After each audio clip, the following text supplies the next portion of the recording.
there and welcome to BlinkBid. In this video, I'm going to highlight the legal components available in BlinkBid.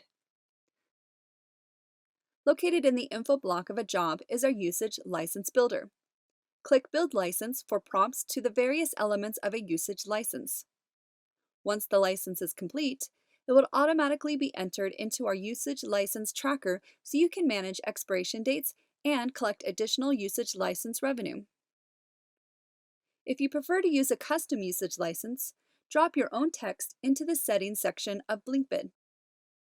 A hint, if you're using the Google Chrome browser, hold down Command-Shift-V keys to paste the text without formatting for a cleaner look. Also, please note, custom usage licenses will not be tracked by the License Tracker feature. Estimate, advance notice, and invoice terms are also stored in the Settings section of each personality. Use our default text button to give you a starting point, or roll on your own. Each new job will import these terms, but you can alter them at the job level for maximum flexibility. Terms and conditions is the long text that talks about things like what happens if a job is overrun by zombies or if inclement weather shuts down a shoot day. These can be selected in the personality settings section as well.